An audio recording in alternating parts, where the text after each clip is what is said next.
കാലാവസ്ഥയുടെ വിവരങ്ങളുമായി അശ്വതി വിശ്വനാഥനാണ് ചേരുന്നത്. Aswathy, good morning. ഇന്നിപ്പോൾ മഴയുടെ സാധ്യതയൊക്കെ പ്രവചിക്കപ്പെട്ടിട്ടുണ്ട്. എന്തെല്ലാമാണ് വിശദാംശങ്ങൾ?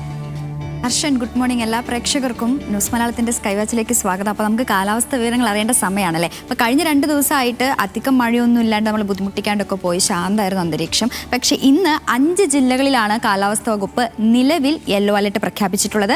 പത്തനംതിട്ട, ഇടുക്കി, പാലക്കാട്, മലപ്പുറം, വയനാട് ജില്ലകളിലാണ് നിലവിൽ കാലാവസ്ഥ വകുപ്പ് യെല്ലോ അലർട്ട് പ്രഖ്യാപിച്ചിട്ടുള്ളത്. അപ്പോൾ ഈ ജില്ലകളിൽ, ഈ 5 ജില്ലകളിലും ഇന്ന് നേരിയ അല്ലെങ്കിൽ ഇടത്തരം മഴയ്ക്കുള്ള സാധ്യതയുണ്ടെന്നാണ് നിലവിൽ നൽകിയിരിക്കുന്ന മുന്നറിയിപ്പ്. അപ്പോൾ ഈ മഴയ്ക്കുള്ള കാരണം നമുക്കറിയാം, കഴിഞ്ഞ കുറച്ച് ദിവസങ്ങളായിട്ട് ന്യൂനമർദ്ദത്തിൻ്റെ കാര്യങ്ങളൊക്കെ നമ്മൾ പറയുന്നുണ്ട്. അപ്പോൾ ഈ ശ്രീലങ്കൻ തീരത്തിന് സമീപത്തുള്ള തെക്ക് പടിഞ്ഞാറൻ ബംഗാൾ ഉൾക്കടലിന് മുകളിലായി ഡിറ്റ്വ ചുഴലിക്കാറ്റ് രൂപപ്പെട്ടിട്ടുണ്ട്.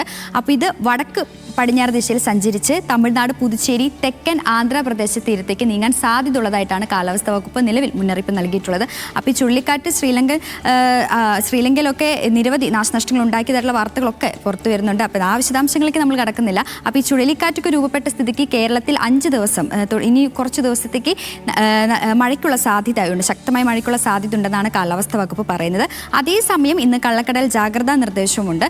ഈ കള്ളക്കടൽ പ്രതിഭാസത്തിന്റെ ഭാഗമായി തിരുവനന്തപുരം ജില്ലയിൽ കാപ്പിൽ മുതൽ പൊഴിയൂർ വരെയും, കൊല്ലം ജില്ലയിൽ ആലപ്പാട്ട് മുതൽ ഇടവ വരെയും, കോഴിക്കോട് ജില്ലയിൽ ചോമ്പാൽ FH മുതൽ രാമനാട്ടുകര വരെയും തീരങ്ങൾ ഉയർന്ന തിരമാലകൾ കാരണം കടലാക്രമണത്തിന് സാധ്യതയുണ്ടെന്നാണ് ദേശീയ സമുദ്രസ്ഥിതി പഠന ഗവേഷണ കേന്ദ്രം അറിയിച്ചിട്ടുള്ളത്.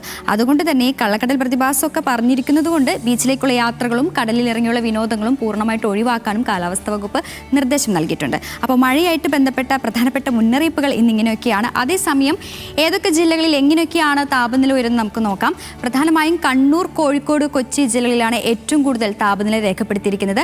കണ്ണൂർ ജില്ലയിൽ 34, കോഴിക്കോട് ജില്ലയിൽ 33, കൊച്ചിയിൽ 32 ഡിഗ്രി സെൽഷ്യസ് താപനില ഉയരാനുള്ള സാധ്യതയാണ് കാലാവസ്ഥാ വകുപ്പ് നിലവിൽ പറഞ്ഞിരിക്കുന്നത്.